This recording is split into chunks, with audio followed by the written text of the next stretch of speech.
Alright, so picture this. It's late spring, the air outside is getting thick, with that particular kind of lazy warmth that makes everyone, myself included, just a little bit less inclined to do anything remotely strenuous.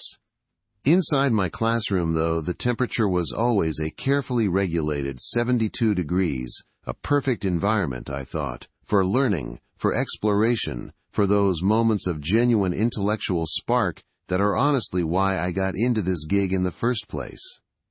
My name is Mr. Harrison, by the way, and for the past 10 years I've been teaching high school English and creative writing.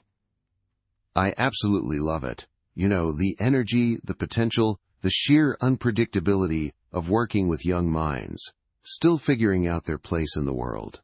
I try to make my classroom a sanctuary, a place where ideas can breathe and grow without judgment, a space for messy drafts and wild imagination. Most of the time, it works. I mean, I've had my share of challenging classes, sure, but usually by this point in the year we've hit our stride, found our rhythm, a kind of symbiotic relationship where I push them and they surprise me with their brilliance. It's a beautiful thing, really, but this particular year with my advanced placement literature class, well, that was a different story altogether. From day one, there was just a vibe, a collective aura of, apathy, maybe a touch of entitlement, a general sense that they were simply going through the motions. They were bright kids, no question about that. Many of them boasted impressive GPAs and extracurriculars, but when it came to truly engaging with the material, truly digging into the nuance, the subtext, the human experience woven into every great novel and poem, it was like pulling teeth from a very well-behaved but stubbornly resistant dragon. Their eyes would glaze over during discussions. Their essays often felt like a checklist of required elements rather than an exploration of thought. They were masters of the minimum requirement, the perfectly adequate response that earned them a B, but never pushed them an inch further. They'd learned how to play the game, how to get the grade without truly investing themselves, and frankly, it was starting to drive me a little bit bonkers. Not angry, you understand, never angry, but deeply, deeply frustrated. I felt like I was failing them not because I wasn't teaching, but because they weren't letting themselves be taught. They were building walls instead of bridges, and I just couldn't figure out how to get through. I tried everything, New discussion formats, group projects that required genuine collaboration, creative writing assignments designed to tap into their personal experiences, guest speakers, field trips. Even tried bringing in snacks for crying out loud. Nothing seemed to penetrate that carefully constructed barrier of academic disinterest. They would nod, politely take notes if prompted, and then deliver exactly what they thought I wanted to hear or read without an ounce of genuine intellectual curiosity. It was like teaching a room full of highly sophisticated robots programmed to pass tests. And as the end of the school year loomed closer with the dreaded final project just around the corner, I knew I couldn't just give them another analytical essay or a research paper. It would be more of the same. More B-level work, more predictable responses, more wasted potential. I needed something different, something that would genuinely challenge them, something that would force them to break free from their comfort zones and actually think for themselves. Not just regurgitate information. I needed a project that couldn't be faked, that couldn't be phoned in. I needed something that would make them feel something about their learning experience. The idea didn't come to me in a flash of lightning or during some grand epiphany. It was much more mundane, much more human than that. It was late one Tuesday night, the kind of night where the only sound in my apartment was the gentle hum of the refrigerator and the rhythmic scratching of my red pen against a stack of particularly lifeless literary analysis essays. I was grading their latest submission on symbolism in The Great Gatsby, and I swear every single essay had the exact same interpretation of the green light. Not similar interpretations, mind you, but almost word-for-word identical arguments. It was uncanny. It was also infuriating. Had they all just copied from the same online source, or was this some kind of collective hive mind failure to think critically? I leaned back in my chair, my eyes tired, my brain buzzing with a mix of despair and a growing sense of rebellious determination. This just wouldn't do. They were better than this. They were better than this. And it hit me. What if the project wasn't about finding the right answer, but about creating the right question? What if it wasn't about analyzing a given text, but about crafting a text so complex, so layered, so utterly unique, that it demanded analysis? The more I thought about it, the more the pieces started to click into place. It needed to be something that required not just knowledge, but genuine insight. It needed to be something that couldn't be Googled. It needed to be something that would demand their full attention, their creativity, their problem-solving skills, their collaborative spirit, and yes, even their emotional investment. It needed to be a project so deceptively simple on the surface, but so incredibly intricate underneath that they wouldn't even realize they were being pushed to their absolute limits until they were already knee-deep in it. And that, my friends, is when the seeds of Project Chimera began to sprout in my mind. Chimera, you know, like the mythical beast made of parts from different animals. It felt fitting because this project would be a beast of their own, became a gateway to the magical or the terrifying. Ethan and I exchanged a look. It wasn't a look of annoyance, but of surprise, and perhaps a dawning realization. Maya's exuberance, her larger-than-life ideas, initially seemed at odds with our more subdued, introspective tendencies. But her point about the intersection of the ordinary and the extraordinary, the way the fantastical could illuminate the mundane, resonated deeply. It was a bridge between our different approaches, a potential synthesis. I found myself intrigued. Maya's energy was infectious, and her ability to weave intricate plots and vivid imagery was undeniable. She could provide the narrative drive, the outward flourish, to Ethan's subtle psychological insights and my explorations of internal conflict. Ethan, after a moment of characteristic quiet contemplation, nodded slowly. He said that could work. He said that the tension between the internal and external, the mundane and the extraordinary, was indeed fertile ground. He looked at Maya, then at me. He asked if we wanted to form a group of 3. Maya clapped her hands together, a soft, excited sound. She exclaimed that it was perfect. She said that we had all the ingredients. The quiet depth, the sharp intellect, and the boundless imagination. She declared that we would create something truly unforgettable. And just like that, our group was formed. No awkward negotiations, no forced compromises. Just a spontaneous alignment of creative impulses. It felt right. It felt like a promising beginning. Professor Albright, observing from his desk, gave us a brief, encouraging nod. He then clapped his hands loudly, drawing the attention of the now buzzing classroom. He announced that he hoped everyone had found their creative partners. He said that by next week he expected each group to come to class with a preliminary concept, a seed of an idea, a shared vision for their project. He reiterated the importance of originality, of pushing boundaries, of daring to create something truly their own. The bell rang, signaling the end of class. The room emptied quickly, students chattering excitedly about their nascent projects, their newfound collaborators. But my group, the 3 of us, lingered. We were already discussing logistics, scheduling our first meeting. We decided to meet at the university library's quiet study rooms the following Tuesday. Maya was already pulling out her phone, suggesting a shared document for brainstorming, a collaborative whiteboard app. Ethan, ever practical, reminded us to think not just about the story itself, but also about the potential for its digital presentation. How could we use the interactive elements Professor Albright mentioned to enhance our narrative? My mind, usually prone to overthinking, felt surprisingly clear, brimming with a focused energy. As I walked out of the classroom, the campus air, usually a source of mild anxiety related to deadlines and academic pressures, felt different. It was crisp, invigorating.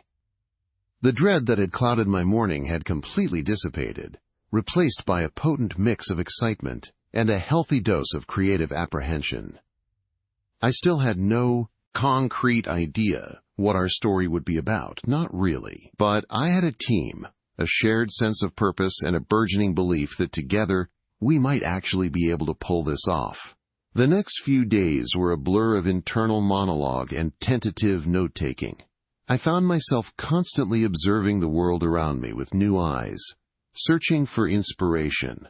The way light filtered through the library windows, the hushed conversations in the coffee shop, the fleeting expressions on strangers' faces, everything seemed to hold a potential story, a hidden truth waiting to be unearthed. Our first meeting was surprisingly productive. The library study room, with its sterile white walls and hum of fluorescent lights, became a crucible of ideas. Maya arrived, armed with a spiral-bound notebook, overflowing with doodles and fragmented plot points. Ethan, as expected, had a meticulously organized digital document, filled with philosophical musings and structural outlines. I brought a less structured collection of character sketches and thematic concepts, bits of poetry, and evocative imagery that had caught my attention. We started by revisiting the core ideas that had drawn us together: liminal spaces, the ordinary bleeding into the extraordinary, psychological depth, human choice under pressure. Maya, with her characteristic enthusiasm, proposed a story centered around a forgotten train station, a place that existed literally and figuratively between worlds. She envisioned it as a hub for lost souls, for people who had somehow slipped through the cracks of reality. She spoke of peculiar passengers, impossible destinations, and a station master who held the key to their fate. Her voice painted vivid pictures, her hands sketching arcs in the air. Ethan listened, his gaze thoughtful. He acknowledged the imaginative scope of Maya's idea, but he also raised practical concerns.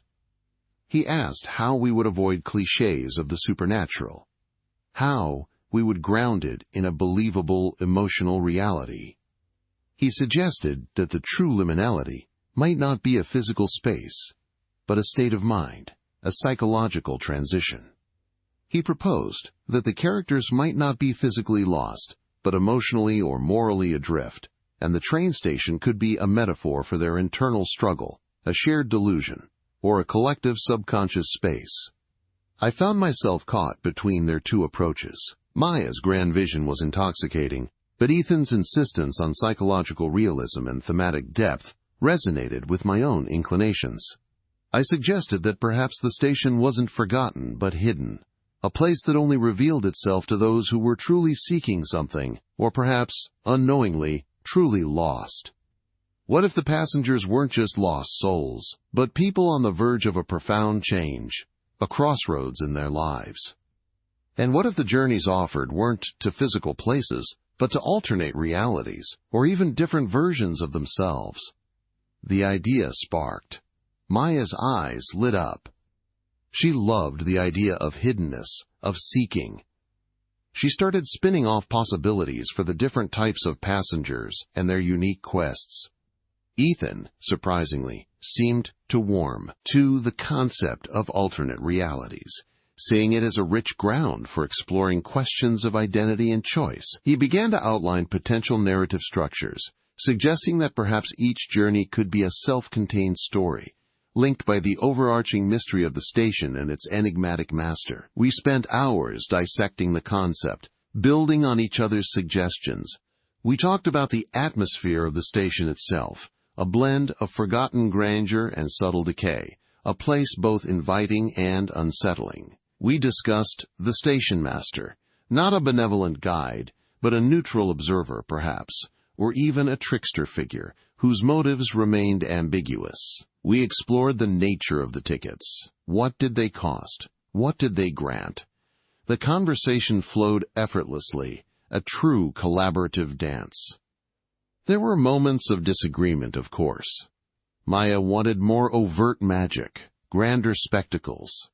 Ethan pushed for more ambiguity, more internal conflict.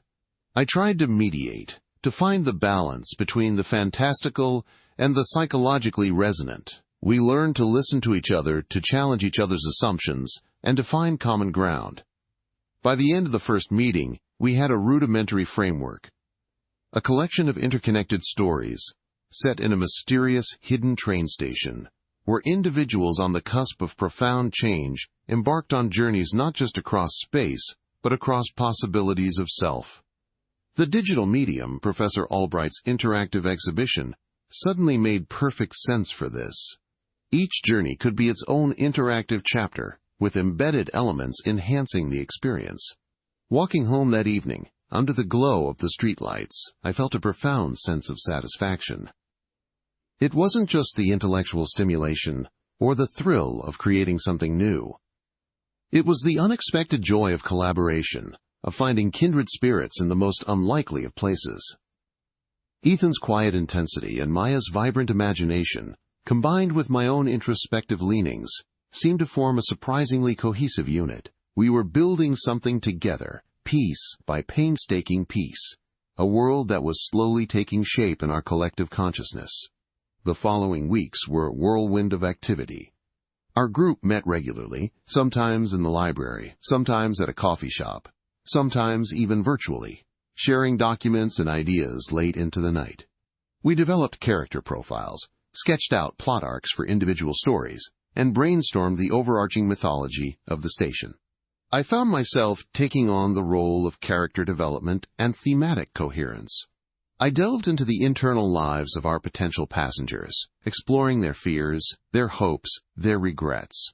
I tried to ensure that even amidst the fantastical elements, their struggles felt deeply human and relatable. Ethan, with his analytical prowess, became our resident world builder and structural architect. He meticulously mapped out the rules of our hidden station, the logic of its operation, the nuances of its temporal and spatial distortions. He ensured that even the most impossible elements had an internal consistency. Maya, true to her nature, became the primary storyteller, weaving intricate narratives, crafting vivid descriptions, and infusing our world with a sense of wonder and dramatic tension. She was a master of the compelling hook, the unexpected twist. We debated endlessly. We argued passionately, but always there was an underlying respect for each other's contributions. We learned to trust each other's instincts, to push past our individual preferences for the sake of the collective vision. There were moments of frustration, of course, when an idea seemed to hit a dead end, when our visions diverged sharply. But we always found our way back, usually by stepping away for a bit, then returning with fresh perspectives. One particularly challenging session involved the very nature of the station's existence, or, more precisely, its origin point, within the sprawling tapestry of our created universe. The architect, ever the purist, had laid out a meticulously linear causality chain. This station, in his design, was a logical progression, a technological marvel born from specific historical advancements, a direct consequence of a series of events we had painstakingly mapped out in our primary timeline. It was a beautiful, self-consistent system, elegant in its inevitability. Maya, however, saw a different, more compelling truth. She argued that such a straightforward genesis lacked the necessary narrative punch, the foundational myth that would elevate our creation from a mere machine to something almost sentient, something that defied easy categorization. Her vision involved a temporal paradox, a bootstrap loop where the station's existence was, in some fundamental way, its own cause. The clash was immediate and intense. I remember the architect's brow furrowing, his usually calm demeanor replaced by a strained exasperation. He pointed to his intricate diagrams, lines of causality stretching across virtual whiteboards, each node representing a pivotal event, each arrow a cause-and-effect relationship. This, he declared, tapping a specific point where the station's conceptualization was meant to occur, is where the idea was born. A brilliant scientist, driven by a specific societal need, utilizing advanced theoretical physics. Logical. orderly, stable. Any deviation from this, he explained, would introduce an unresolvable temporal anomaly, a systemic error that would unravel the entire fabric of our simulated reality. A paradox, he stated with the certainty of a man who understood the fundamental laws of existence, is a terminal flaw. It would lead to an infinite regression, a system attempting to define itself by its own undefined future, a logical collapse. The station would eat itself, or worse, simply cease to have ever been. Maya, undeterred, leaned forward, her eyes alight with the fervor of a true storyteller. But what if, she countered, the scientist's inspiration, the very spark of that brilliant idea, came from a fragmented message, a whisper from the future, delivered by the station itself? A message that could only exist if the station had already been built? Think of the tragic beauty, the profound irony. The scientist, burdened by a destiny they are compelled to fulfill because they already know it happened. It isn't just a machine, then. It's a cosmic inevitability, a self-fulfilling prophecy. It elevates the station from a mere construct to a force of nature, almost a deity. It makes its existence not just a fact, but a profound, almost mystical truth. She began to paint scenes for us. The scientist, haunted by visions, driven by an inexplicable compulsion to build something they don't fully understand, but know, in their bones, must exist. The sacrifices made, the moments of doubt, all against the backdrop of this subtle, insidious influence from a future that has yet to be. It would add layers of mystery, a sense of predestination, and a compelling reason for the station's unique properties. Perhaps it was born from chaos, and thus chaos was woven into its very being. I found myself caught in the middle, a familiar position. I could see the undeniable elegance of the architect's perfect system, the intellectual satisfaction of its unyielding logic. His world was a perfectly oiled clockwork mechanism, each gear meshing flawlessly. But I also felt the visceral pull of Maya's narrative power, the emotional resonance she could inject into even the most abstract concepts. The station, after all, was meant to be experienced, to be lived within, not just understood as a set of blueprints. It needed a soul, a compelling reason for its being that transcended mere utility. We debated for days. Whiteboards in our virtual space filled with diverging timelines, flowcharts attempting to diagram the impossible, and narrative arcs that bent causality into knots. Coffee cups, real and imagined, piled high. The air, even in our simulated environment, felt thick with the intellectual combat, the clash of fundamental principles. The architect would present new logical proofs, new mathematical models, demonstrating the impossibility of a stable paradox. Maya would counter with new narrative twists, new character motivations, new ways to make the paradox not just plausible, but emotionally devastating and deeply meaningful. There were moments when frustration threatened to boil over. The architect would retreat into a quiet, almost meditative state, meticulously reviewing his own assumptions, searching for a flaw in his logic that simply wasn't there. Maya would pace, her energy radiating, her frustration born from the stubborn refusal of pure logic to bend to the will of imagination. I would often step away, needing to clear my own head, to find a vantage point from which to bridge the chasm growing between them. The turning point came when I started to think less about eliminating the paradox and more about containing it, or even, dare I say, harnessing it. What if the paradox wasn't a flaw to be eradicated, but a fundamental property to be managed? What if the station itself wasn't just affected by a paradox, but powered by it? I presented the idea cautiously. What if the station doesn't merely exist despite the paradox, but because of it? What if the instability that a temporal loop generates isn't a destructive force, but a raw, untamed energy source? The station, then, wouldn't be trying to resolve the paradox, but to channel it, to draw sustenance from its very impossibility. The architect's rules wouldn't be about preventing paradoxes, but about orchestrating them, creating controlled temporal eddies, localized anomalies that could be tapped into. The architect was silent for a long moment, his eyes fixed on some distant point in our shared virtual space. I could almost see the gears turning in his mind. the intricate calculations rerunning. The idea of turning a flaw into a feature, of converting an existential threat into a power source, began to intrigue him. It was a new level of complexity, a grander design challenge than simply building a stable system. He began to sketch, not to refute, but to explore. How would such a mechanism work? What kind of internal architecture would be required to withstand, and indeed utilize, such inherent instability? It would explain the spatial distortions, the temporal shifts, the very unpredictable nature of the station that we had already established. They weren't bugs. They were features, the observable manifestations of a paradox-powered engine. The station wasn't just a place. It was a living paradox, constantly consuming and regenerating its own impossible existence. Maya, meanwhile, was practically vibrating with excitement.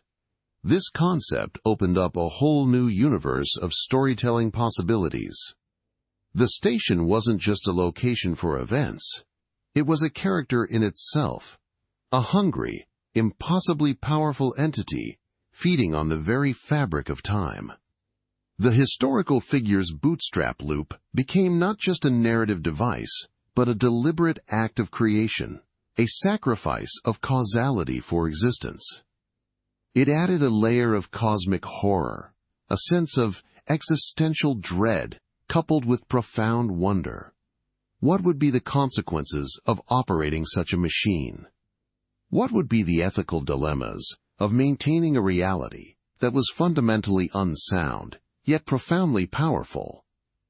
The breakthrough was palpable. We had found a way to reconcile the absolute logic of the architect with the boundless imagination of Maya. It wasn't about compromise. It was about synthesis, an elevation of both their initial, seemingly incompatible visions. We had discovered a deeper truth about our creation, a foundational principle that made the station not just believable, but truly extraordinary. From that point on, the station's core identity shifted. It became a crucible of impossibility, a nexus where the rules of physics bent and sometimes broke, but always within a structured, albeit paradoxical, framework.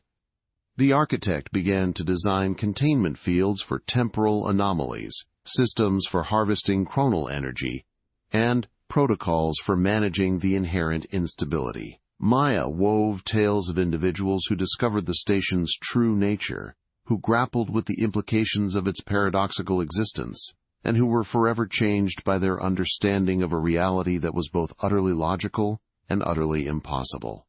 This resolution invigorated our work. The station became a grander, more terrifying and more magnificent construct than we had ever initially conceived.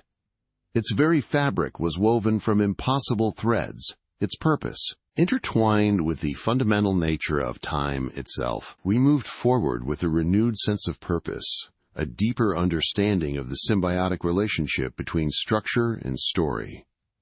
My role, as the one who navigated the space between their genius, became clearer. I was the interpreter, the one who sought the common ground, the unifying theory that could bind their disparate strengths. I learned to anticipate their arguments, to recognize the underlying truths they were each trying to express, and to articulate a path forward that honored both. It was a delicate dance, a constant negotiation, but one that yielded increasingly profound results. We built out the station's interior with this new understanding. Corridors that seemed to stretch into infinity, only to loop back on themselves in unexpected ways.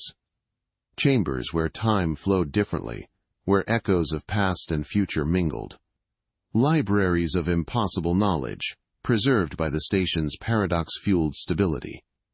Each element was a testament to our collaborative triumph, a physical manifestation of the idea that logic and imagination were not opposing forces, but two sides of the same coin, especially when crafting a universe that dared to defy its own rules. The station became a monument to our shared ambition, a testament to the idea that even the most impossible dreams could be given form and function, so long as the underlying structure was sound and the narrative compelling. We moved from simply building a place to exploring the very nature of existence within that place. What did it mean to live in a reality fueled by paradox? How would its inhabitants perceive truth, history, and free will?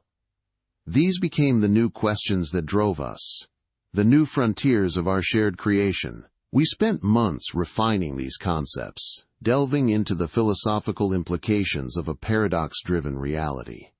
The architect delved into multidimensional geometry and non-linear causality, creating elegant mathematical frameworks that allowed for the controlled bending of reality. He designed temporal stabilizers that didn't fix anomalies but contained them, creating pockets of localized paradox that served specific functions within the station. These weren't flaws anymore. They were features, integrated into the station's operational logic. Maya, in turn, explored the human element within this impossible architecture.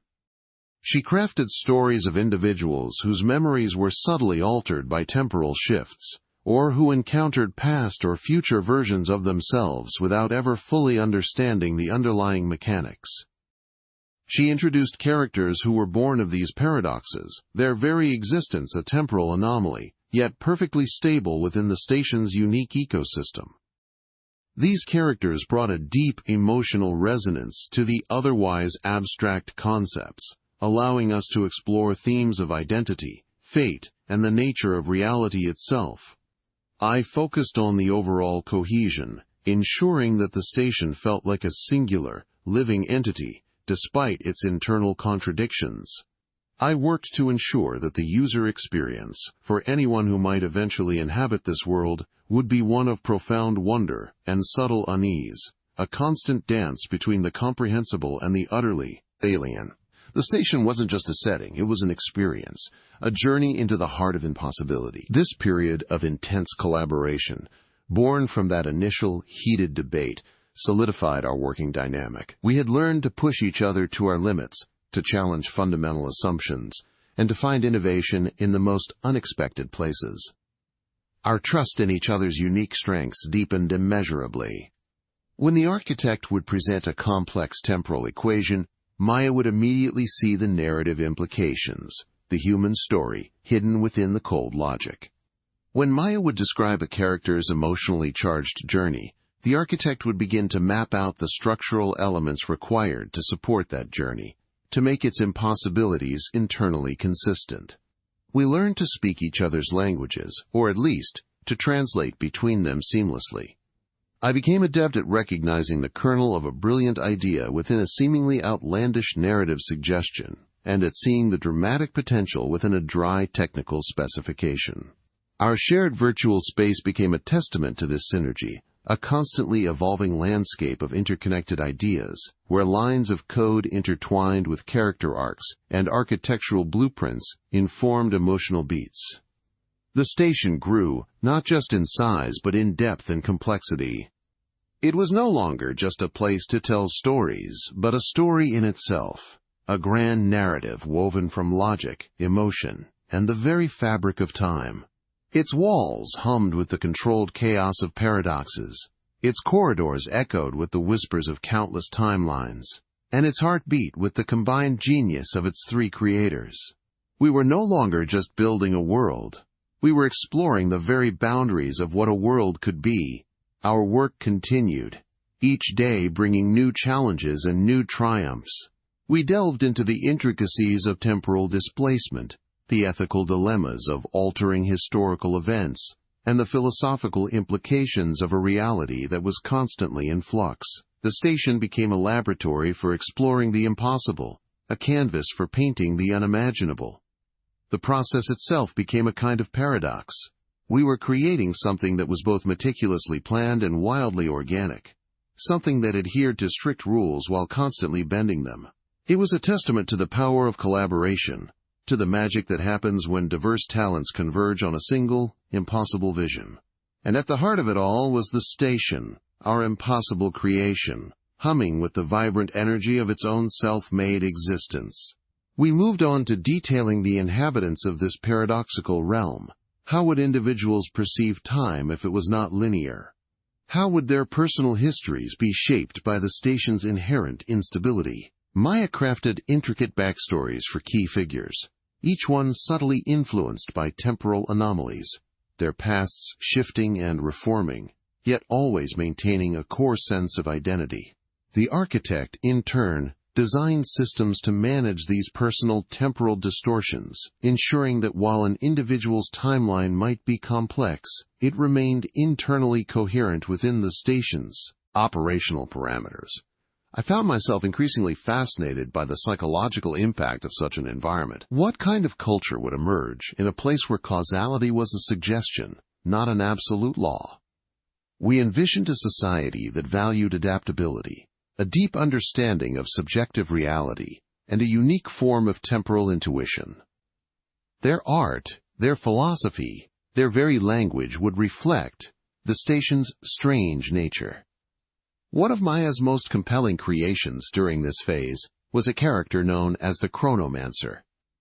Not a typical wizard, but an individual whose consciousness had become so attuned to the station's temporal mechanics that they could perceive multiple timelines simultaneously. Their existence was a constant paradox, living in an eternal present that encompassed all possible pasts and futures. The architect loved the challenge of defining the Chronomancer's abilities within the station's rules, creating a complex neural interface that allowed for this multi-temporal perception without causing mental collapse. It was a beautiful example of how a narrative concept could push the boundaries of structural design, and vice versa. The Chronomancer became a linchpin of our narrative, a guide through the station's most baffling temporal anomalies, and a philosophical anchor for its inhabitants. Their wisdom was born from experiencing countless iterations of history, their perspective shaped by the full spectrum of possibility. They became a living embodiment of the station's core principle, that impossibility, when embraced and understood, could become a source of profound power and insight. This deeper dive into character and culture further solidified the station as a place of infinite possibility.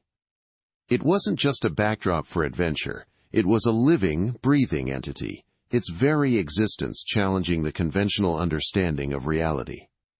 We were no longer just building a setting, we were crafting a new kind of existence, a new way of perceiving the universe. The work was endless, but the rewards were immeasurable, each new discovery a testament to the boundless potential of imagination and the profound interconnectedness of all things. It became clear that our initial aspirations, grand as they were, had merely scratched the surface of what was truly possible when the rigid constructs of conventional thought were allowed to dissolve. The station was no longer just a project. It was a living testament, a continuously unfolding revelation. Our collective, the initial designers and dreamers, found ourselves evolving alongside our creation. We were no longer solely architects or storytellers in the traditional sense. Lines blurred, just as they did within the station itself. We became something akin to narrative cartographers, charting the emergent possibilities, or perhaps reality gardeners, nurturing the strange and beautiful flora of impossibility that bloomed within its ever-shifting confines. The Chronomancer, more than any other, understood this metamorphosis. Their wisdom, gleaned from countless historical iterations, offered not just guidance, but a profound comfort in the face of the truly unprecedented. They taught us that what appeared chaotic was often merely a pattern yet to be discerned, a rhythm yet to be felt. The Chronomancer's influence was subtle yet profound, like the deep currents beneath a vast ocean. They rarely gave direct commands or offered simple solutions. Instead, they would present a perspective, a new lens through which to view a temporal anomaly or a structural paradox. I remember vividly one instance, a particularly unsettling period we termed the echoing present. Parts of the station began to experience localized temporal loops, not just repeating moments but layering them, creating a cacophony of overlapping realities. A conversation might repeat with slightly different inflections.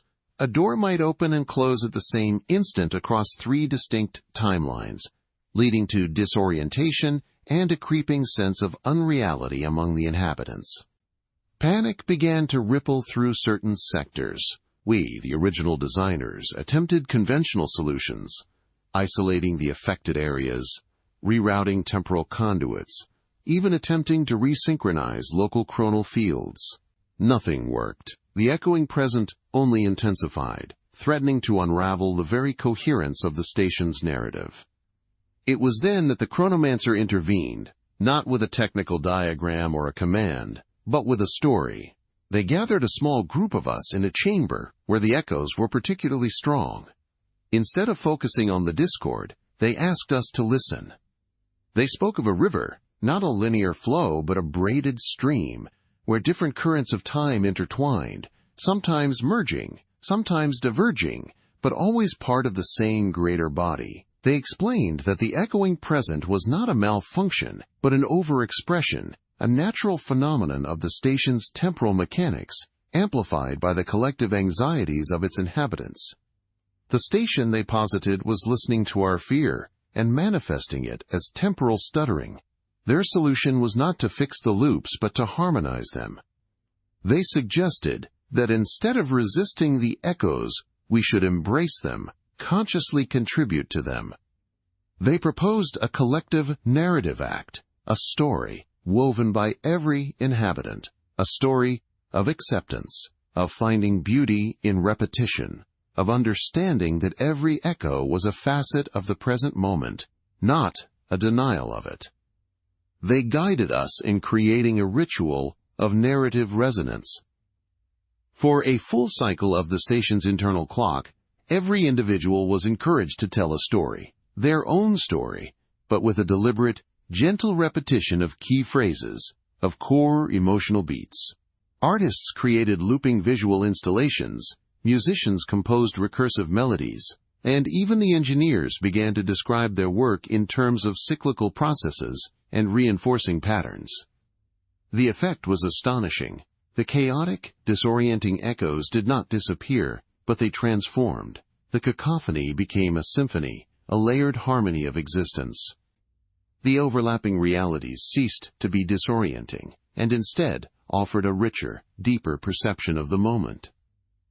One could experience the joy of a past conversation while simultaneously engaging in a new one, understanding both as integral to the present.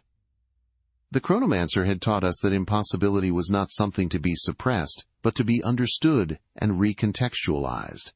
The station had composite of their skills and their struggles. It would be a final project unlike any I had ever assigned before, and honestly unlike any they had ever encountered. It had to be. This wasn't just about a grade anymore. This was about waking them up, about reminding them what true learning felt like. This was about a little bit of subtle teacher revenge, but mostly it was about a desperate hope to ignite that spark I knew was buried deep within them somewhere. I spent the next few days holed up in my office during my planning periods and after school hours sketching out the details. I filled whiteboards with flowcharts and timelines. I scribbled notes on legal pads until my hand cramped. I considered every angle, every potential loophole, every way they might try to circumvent the genuine effort I was trying to extract. And I designed countermeasures for all of them. The core concept was this. They wouldn't just be analyzing literature, they would be creating it. Not just a short story or a poem or a play. No. That would be too simple, too predictable. They would be creating an entire literary universe. A world complete with its own history, its own mythology, its own political structures, its own cultural norms, its own unique set of characters, and most importantly, its own deeply embedded symbolism and thematic layers. They would be the authors, the historians, the anthropologists, the linguists, and the critics, all rolled into one. And the final deliverable wouldn't just be a written piece, it would be a multifaceted presentation, a grand unveiling of their created world. The truly devious part, the part that I knew would absolutely stump their shortcut-seeking brains, was that they wouldn't be working individually. Oh no. This was a class project, but not in the traditional sense, where one person does all the work and everyone else slacks off. This project would be structured in a way that every single student's contribution would be absolutely essential and entirely interdependent. Imagine a complex machine where if one gear doesn't turn, the whole thing grinds to a halt. That was the vision. They would be divided into teams, but each team would be responsible for a very specific and distinct aspect of the overall universe. One team would be the world builders designing the physical landscape, the climate, the flora, and fauna. Another would be the lore masters crafting the deep history, the creation myths, the ancient prophecies. A third would be the cultural architects developing the societal structures, the laws, the art forms, the daily rituals. And then there would be the story weavers, the ones who would actually write a central narrative set within this universe, featuring characters that embodied its themes and conflicts. And finally, the critics, who would have to analyze the entire collective creation, identifying its literary merits, its flaws, its symbolic depth. The genius of it, I thought, with a wicked grin, was responded, demonstrating its profound sensitivity to the collective consciousness of its inhabitants. It was a living entity, yes, but one whose very reality was shaped by the narratives we collectively spun within it. This led to a seismic shift in our understanding of the station's living nature. It wasn't merely a metaphor, it was a burgeoning truth. The structural integrity of the station, its very physical manifestation, was intrinsically linked to its narrative coherence and the emotional states of its denizens. We began to identify what we termed narrative resonance zones, areas where the collective stories and experiences of inhabitants directly influenced local physical laws. A sector known for its vibrant artistic community might see gravity fluctuate playfully, or colors manifest sounds.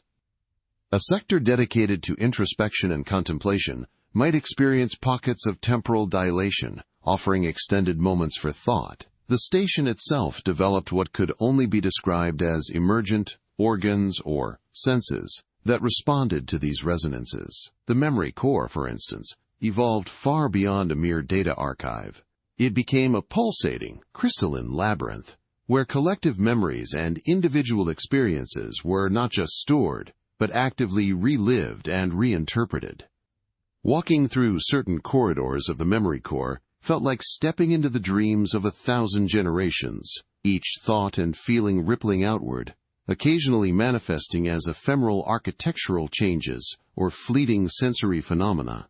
Then there were the reality weavers, not machines or beings, but localized fields of energy and consciousness that subtly adjusted the station's foundational physics based on narrative need.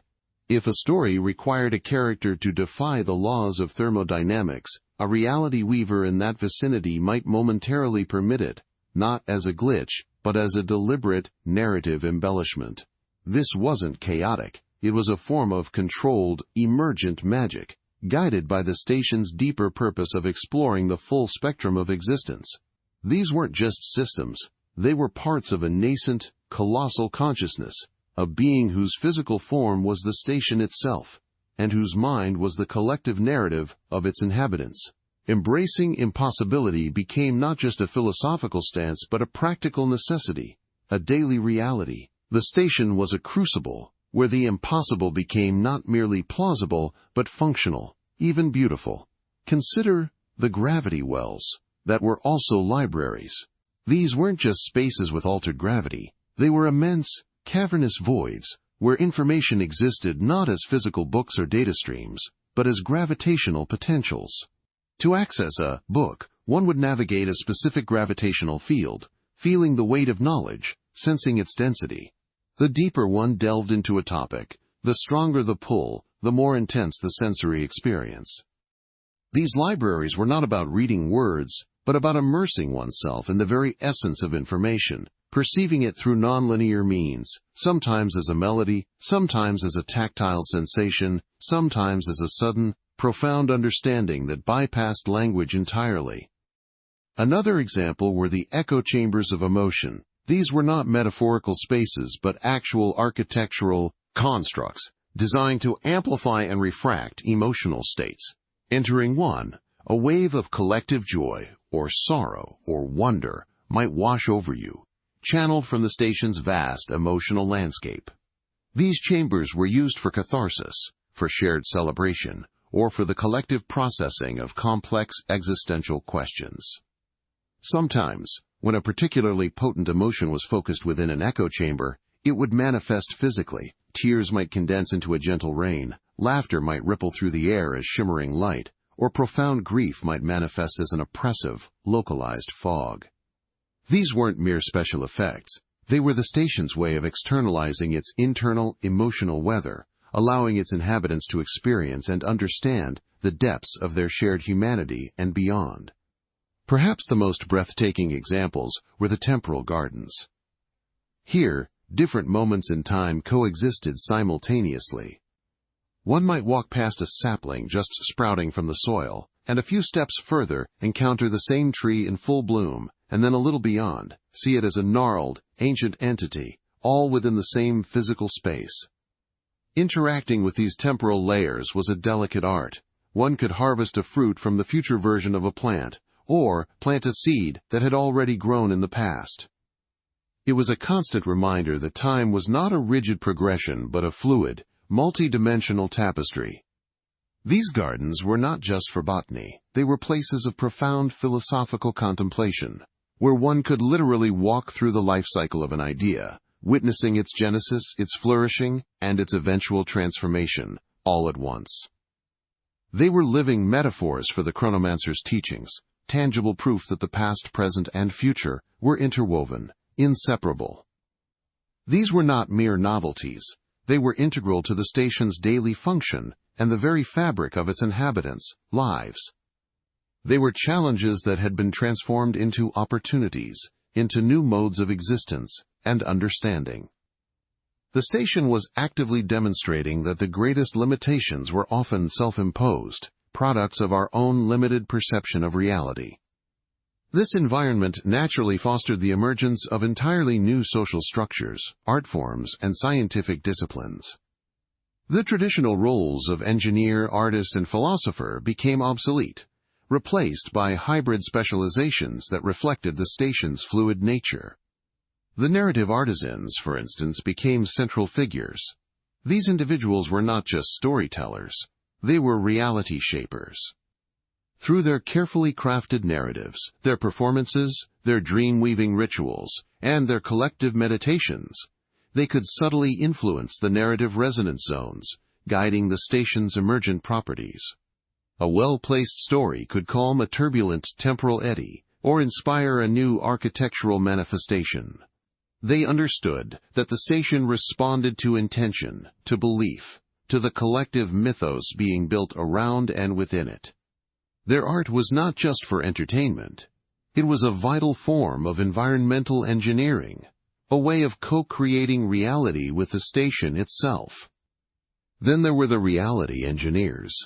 These were not the structural designers of old, but individuals who deeply understood the station's emergent physical laws and could subtly manipulate them.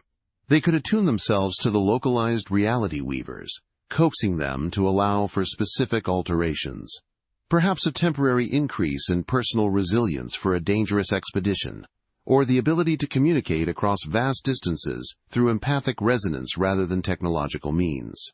Their work was less about building and more about harmonizing, about understanding the station's profound, intelligent flexibility and guiding it towards beneficial outcomes. They were the station's healers and its visionaries, bridging the gap between its conscious will and its physical manifestation. In such a place, the very concept of individual identity became fluid, mutable. When one could walk through different temporal versions of oneself in a temporal garden, or feel the collective emotions of an entire sector in an echo chamber, the boundaries of the self began to dissolve. Personal history was not a fixed sequence of events, but a constellation of possibilities. Physical forms, too, could be influenced by narrative resonance, leading to temporary or even permanent shifts in appearance or ability. This fostered an incredible sense of interconnectedness, a deep empathy that transcended individual experience. Every inhabitant was a thread in the station's vast tapestry, and they felt it, lived it, However, this fluidity also brought with it profound existential questions. What did it mean to be yourself when your past, present, and future were intertwined, and your very form could shift? This was where the chronomancer's philosophical anchor became indispensable. They taught that identity was not a static point but a continuous act of becoming, a narrative chosen and rechosen with every moment.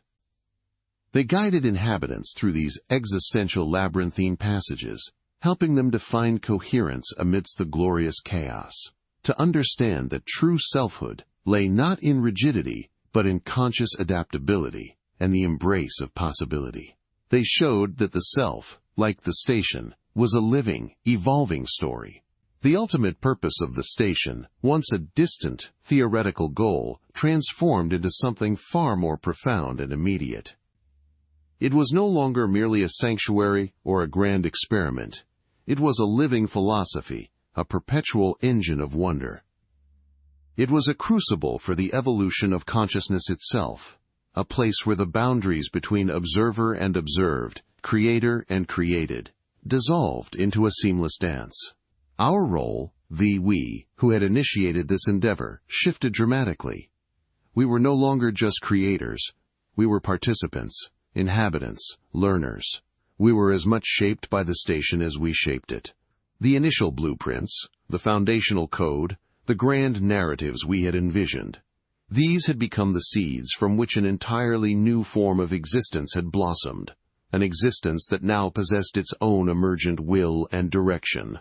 We had built a garden, and now we were tending it, growing within it, becoming part of its complex, beautiful ecosystem.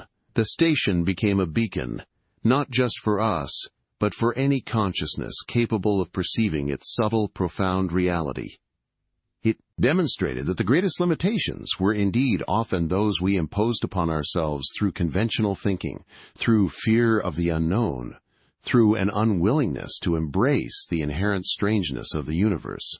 It was a living argument against the tyranny of the impossible, showing that impossibility, when approached with curiosity and courage, was merely an unexplored frontier of potential. The journey was and remains ongoing.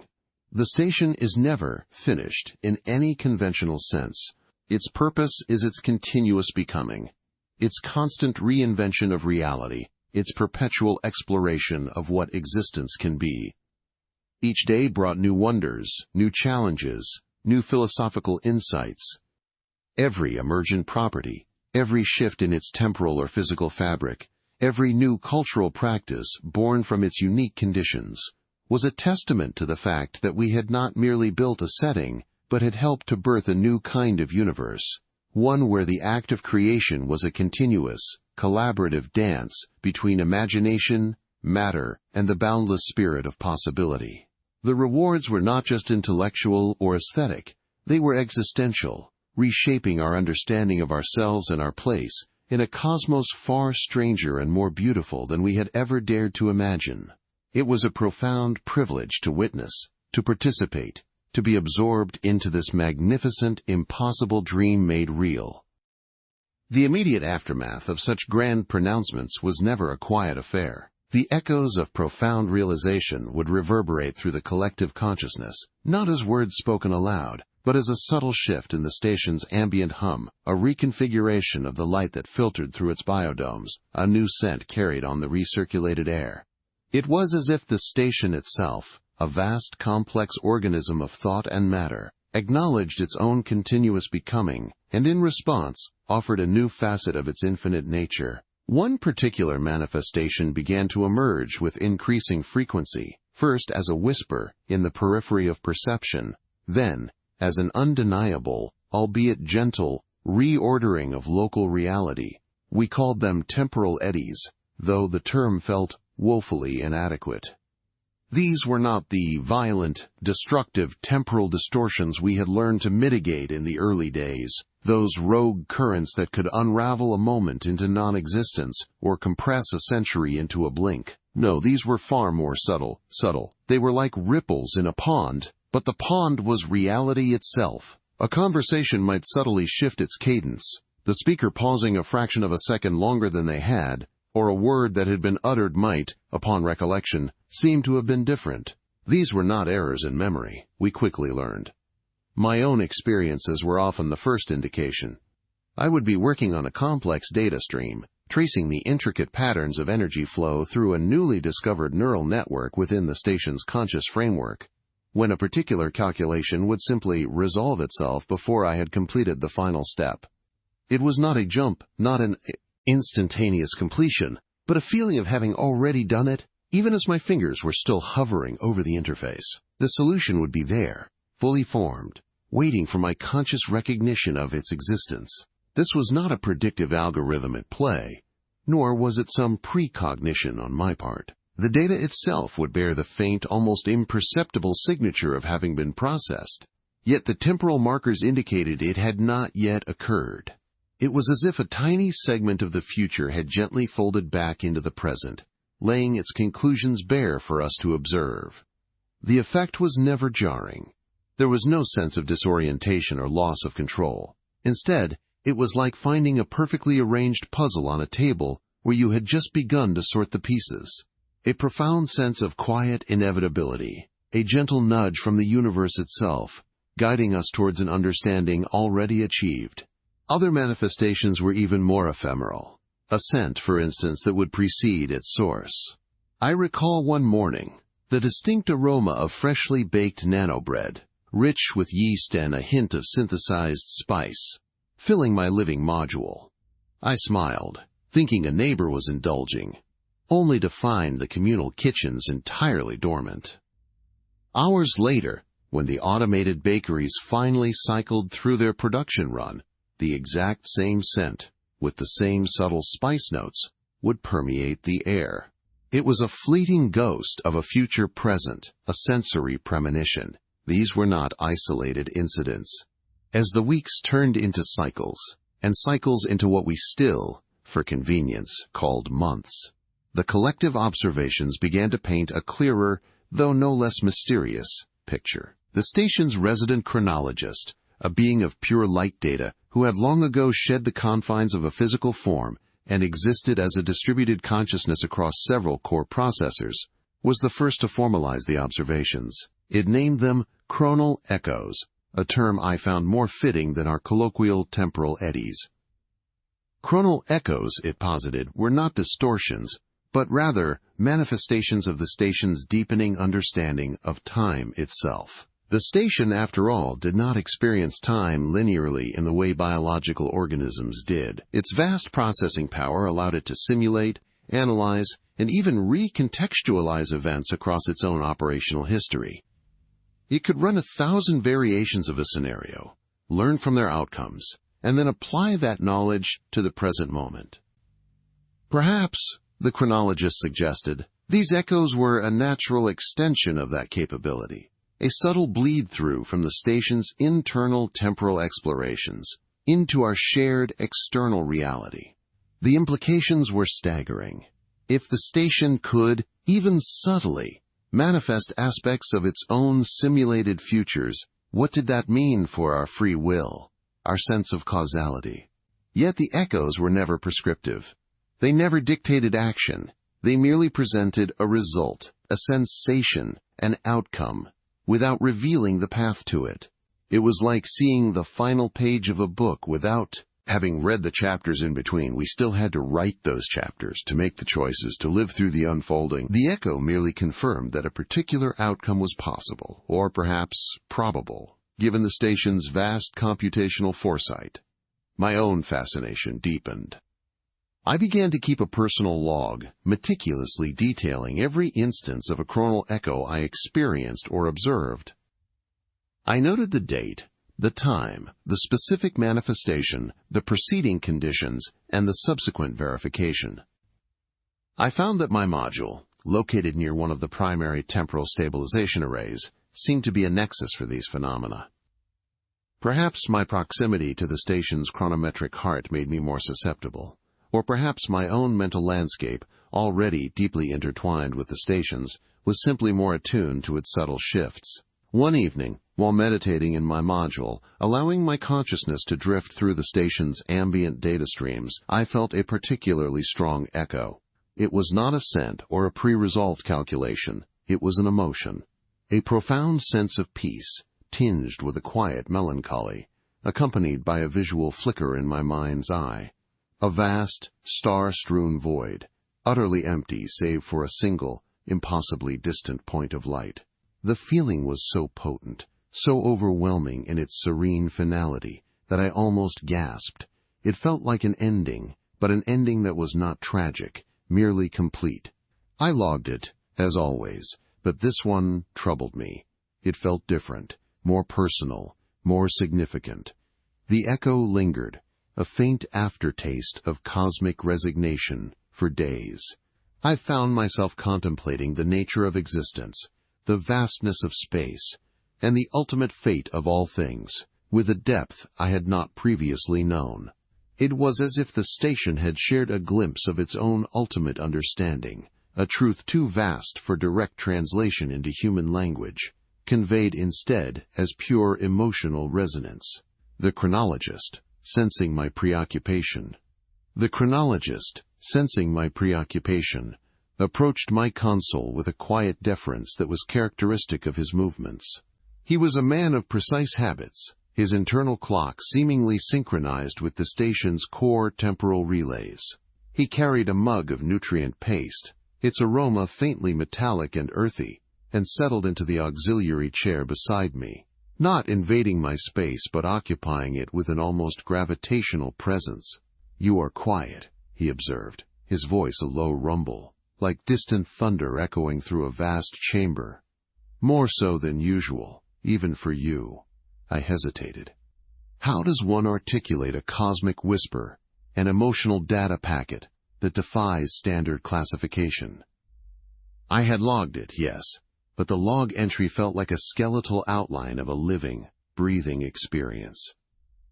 "I have been processing a recent data anomaly," I replied, choosing my words carefully.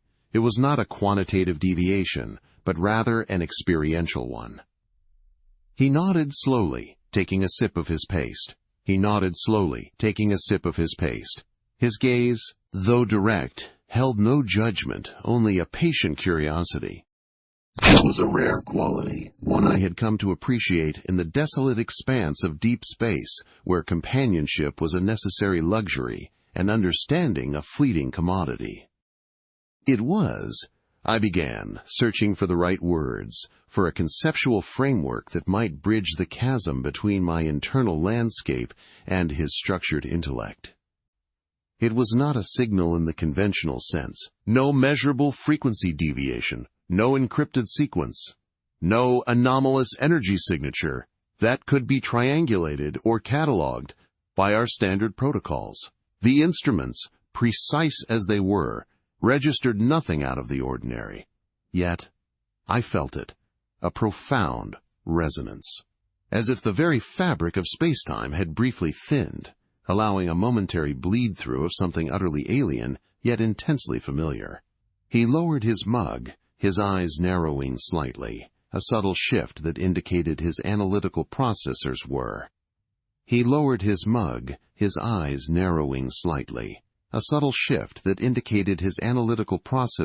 Engaging with a problem outside their usual parameters.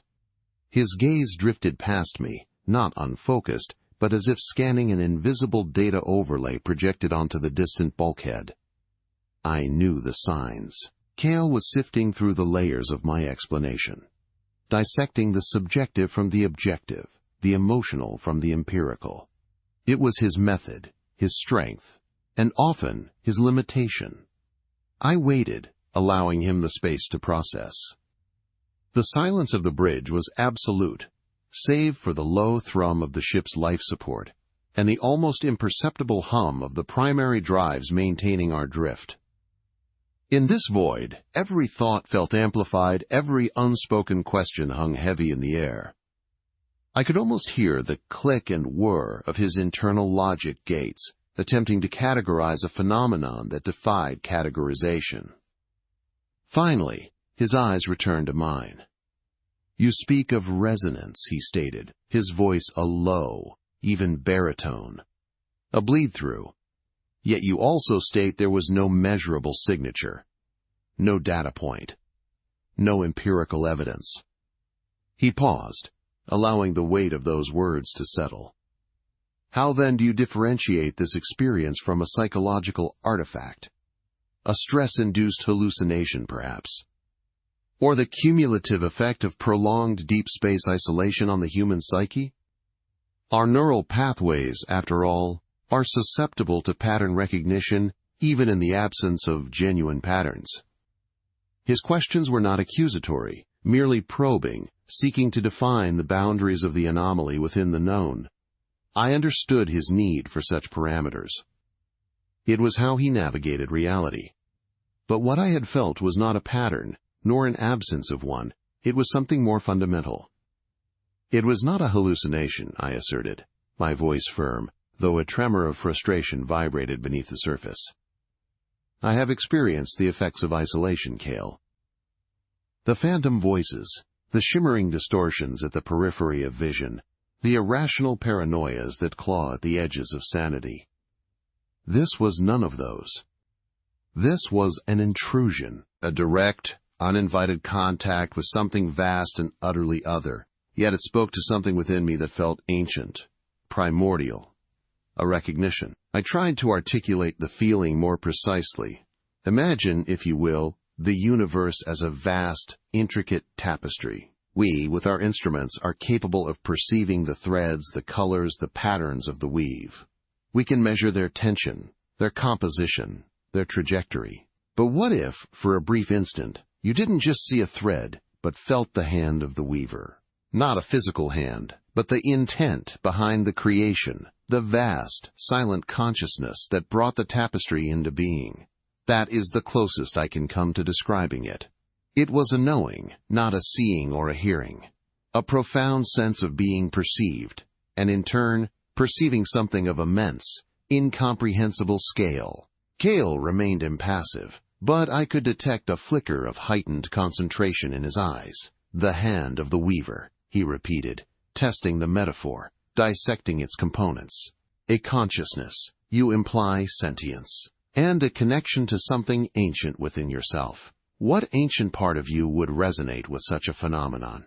The question was incisive, cutting to the core of my experience.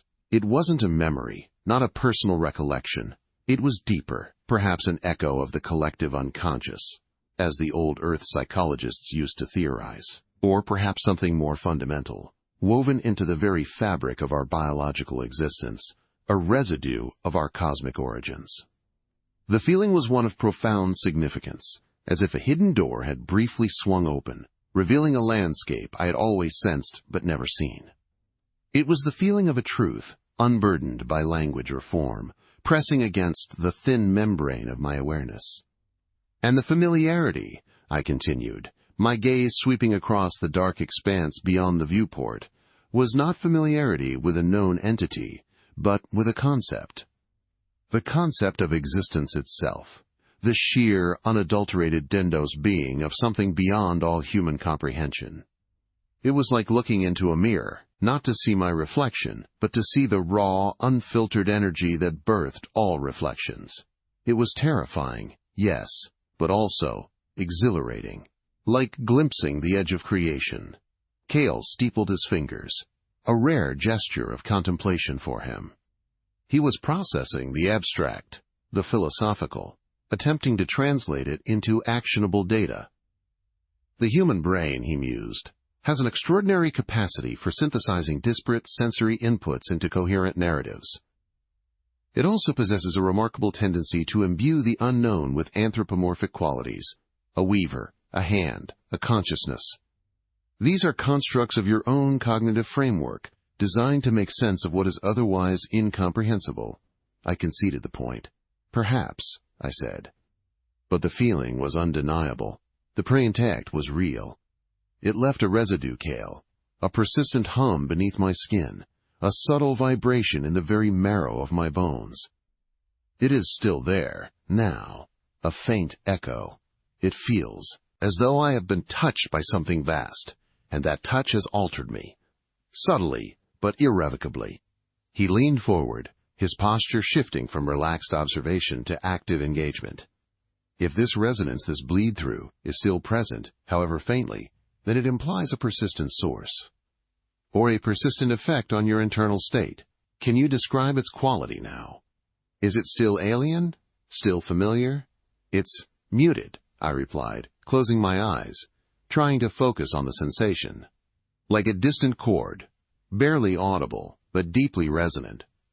The alienness is still there, the sheer incomprehensibility of its nature, but the familiarity has intensified, not in a comforting way, but in a way that suggests a deep, unsettling connection. As if I have been marked. As if I am now tuned to a frequency that was previously beyond my perception. Cale's eyes scanned my face, searching for any telltale signs, any physiological indicators. His medical diagnostic subroutines would be running silently, cross-referencing my current state with baseline readings. He would find nothing. I was physically sound, mentally stable, by all measurable metrics. Given the absence of external empirical data, he began, his voice measured, we are left with subjective experience. A difficult starting point for any scientific inquiry. However, your track record for accurate intuitive assessments is statistically significant, if unquantifiable by standard methods. He paused, then continued. I propose a deviation from standard protocol. We will not log this as an official incident, not yet. But I will allocate processing power to a passive, non-intrusive scan of our immediate vicinity, not for conventional signals, but for anomalies in the background radiation. Fluctuations in the quantum foam. Subtle gravitational distortions. Anything that might indicate a localized perturbation in space-time, however minute, that might align with your description of a thinning fabric. My breath caught. It was more than I had dared hope for. Cale was a creature of logic, of data. For him to consider an investigation based solely on my subjective experience was a testament to his trust in me, and perhaps to a nascent curiosity that transcended his programming. Thank you, Cale, I said, a genuine warmth spreading through me. I know this is unorthodox. He merely nodded. Unorthodox does not equate to impossible. The universe, after all, is replete with phenomena that defy our current understanding. To dismiss them solely because they do not fit our established models would be a failure of scientific inquiry. Besides, he added, a faint, almost imperceptible curve at the corner of his lips, I find your description of the hand of the weaver intriguing. With that, he turned to his console, his fingers flying across the holographic interface. I watched as new parameters flashed across the screens, complex algorithms designed to sift through the cosmic background noise, not for expected patterns, but for the absence of them, for the subtle ripples where there should be calm. It was like looking for a ghost in the machine, or rather, a ghost in the fabric of reality itself. I returned to my own station, the hum of the ship now punctuated by the faint, rhythmic pulse of Cale's specialized scanners. The bridge, which had felt like a sanctuary, now felt like a fragile bubble, drifting through an ocean of unfathomable forces. The resonance, though faint, persisted. It was a quiet insistence, a gentle tugging at the edges of my perception, drawing my attention towards a specific point in the blackness ahead. My eyes were drawn to the main viewport, to the endless tapestry of stars.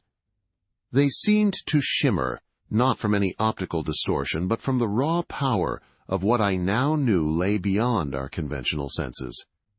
The vastness of space, once a comforting blanket of predictable physics, now felt alive, pregnant with unseen presences. Hours passed. The ship continued its silent drift, our destination a distant memory, replaced by an immediate, unspoken quest. Cale worked with a focused intensity, his movements precise and economical. I monitored the standard diagnostics, but my attention was truly fixed on the internal echo, the subtle vibration that had become a constant companion. It seemed to guide my gaze, to subtly orient my focus. Cale eventually broke the silence. Nothing, he stated, his voice devoid of inflection. No gravitational anomalies beyond expected microfluctuations. No exotic particle signatures. No measurable distortions in the local spacetime manifold. He paused. However, he continued, and I felt a prickle of anticipation. There is an unusual consistency in the cosmic microwave background radiation within a specific vector. Not an anomaly per se, but an absence of expected variance. As if a region of space is unnaturally uniform, devoid of the usual subtle fluctuations caused by gravitational lensing or distant cosmic events. It is statistically improbable, but not impossible. My heart quickened. An absence of variance. A silence where there should be noise. That resonated with my experience. The bleed-through wasn't a signal added to the universe, but perhaps a glimpse through it, into a place of profound stillness, of absolute being. "Can you pinpoint the vector?" I asked, my voice barely a whisper. He nodded, a coordinate string appearing on my console. It was ahead of us, slightly to port, approximately 3 light hours distant. A tiny speck in the infinite canvas. "Let's adjust course," I said, my decision immediate and unwavering. "Take us to that vector. Maintain current speed." Cale looked at me, a question in his gaze. "You believe this uniform region is connected to your experience?" "I believe it is the only lead we have," I replied. "And my intuition, as you so generously put it, is screaming at me that this is it, the source of the bleed-through. The hand of the weaver, or at least, the space where the hand briefly parted the fabric." He considered my words, then nodded once more. "Course adjustment initiated. Estimated arrival at vector in approximately 2.7 standard days." He then returned to his analysis, his focus unwavering, his curiosity now that no single team could succeed without the detailed and meticulously documented work of the others. The story weavers couldn't write their narrative without the world builders, geography, or the lore masters, history. The cultural architects, societal rules, would be meaningless without the historical context provided by the lore masters. And the critics? Well, they'd have to analyze something that literally didn't exist until the rest of the class brought it into being. It was a beautiful, intricate web of interdependence. There would be no faking it. No one could just pull a Wikipedia article out of thin air. They would have to asterisk, create the content, the context, the very fabric of their world from scratch. And because it was their creation, they would inherently be invested in its success or failure. This wasn't about answering my questions anymore. It was about answering their own. It was about building something from the ground up and seeing if it could stand on its own 2 feet. I also decided that the rubric for this project would be incredibly detailed but also incredibly open-ended. It wouldn't just be about the quality of their individual components, but about the seamless integration of all the parts. It would be about the coherence of the universe, the originality of their ideas, the depth of their thematic exploration, and crucially, the collaborative spirit. I knew some of these students were fiercely independent, almost to a fault. They preferred to work alone to control every aspect of their output. This project would force them to surrender some of that control, to trust their peers, to negotiate, to compromise. It would be a masterclass in collaboration, whether they liked it or not. The final presentation would be a grand affair, a kind of literary convention, where each team would showcase their contribution, and then the entire class would stand before me and their peers to defend the integrity and the artistry of their collective universe. It felt a little bit like I was building a literary Frankenstein's monster, but in the best possible way. A monster that would teach them more than any textbook ever could. The day I finally unveiled Project Chimera to the class was one of the most satisfying moments of my teaching career.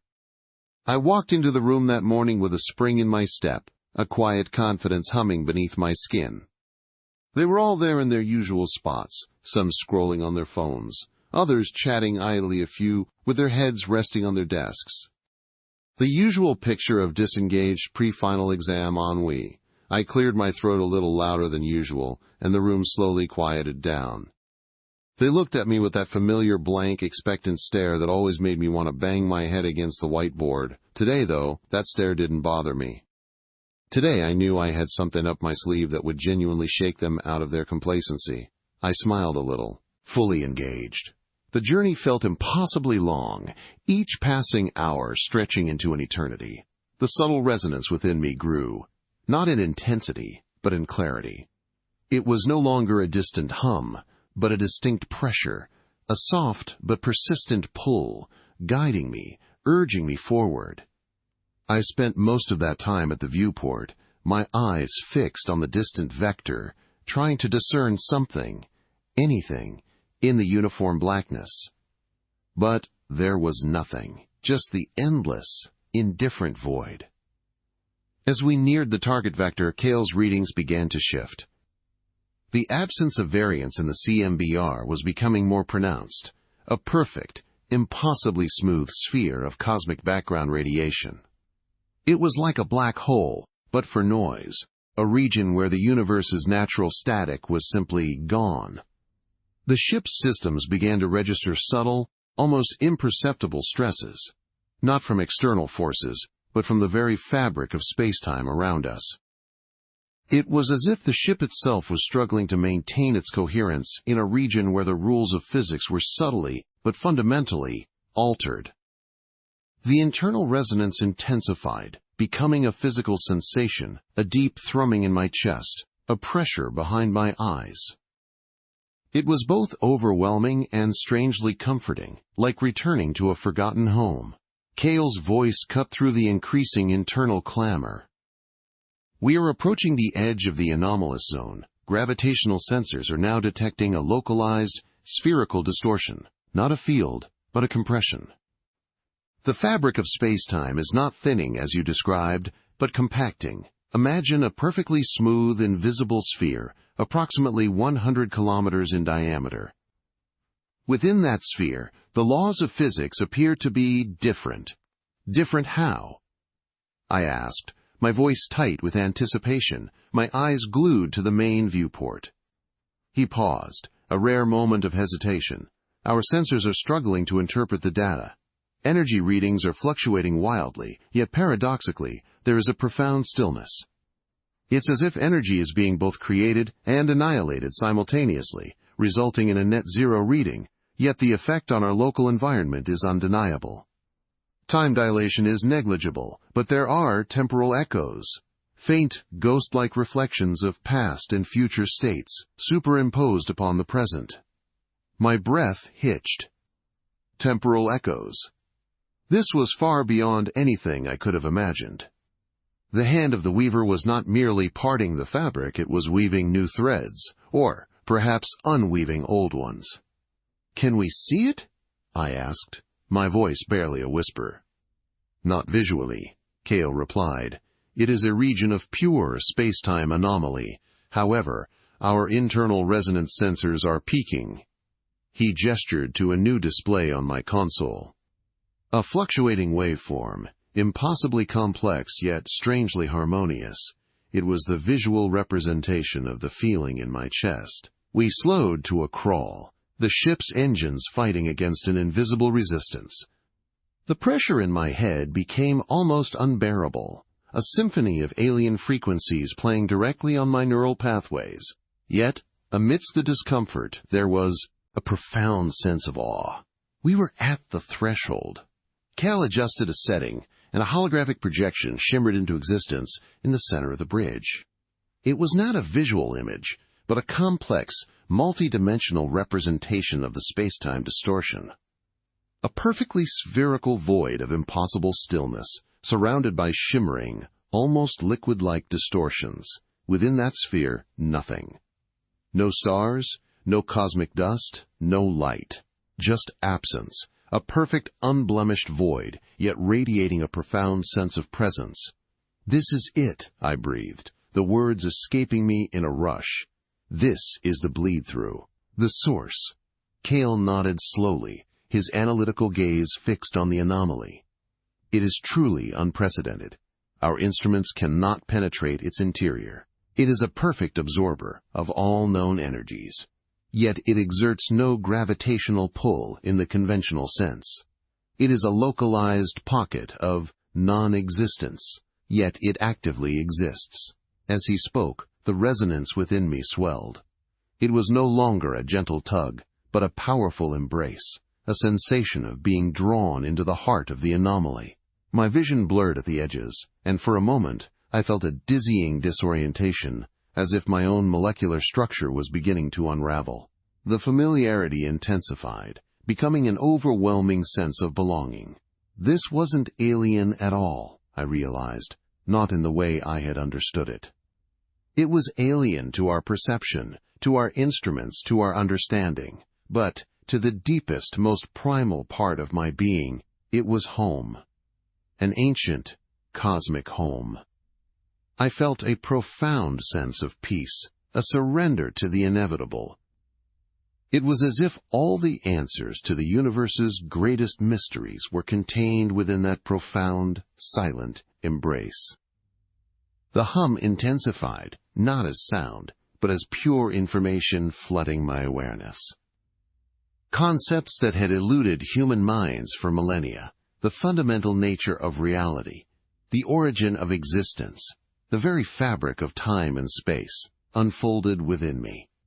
It was not a visual or auditory experience, but a direct download into the core of my being.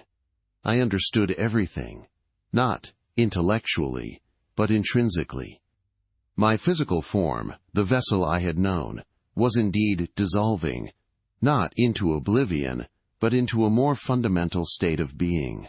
Each atom, each subatomic particle, was rejoining a grander tapestry, a consciousness far vaster than anything I could have conceived.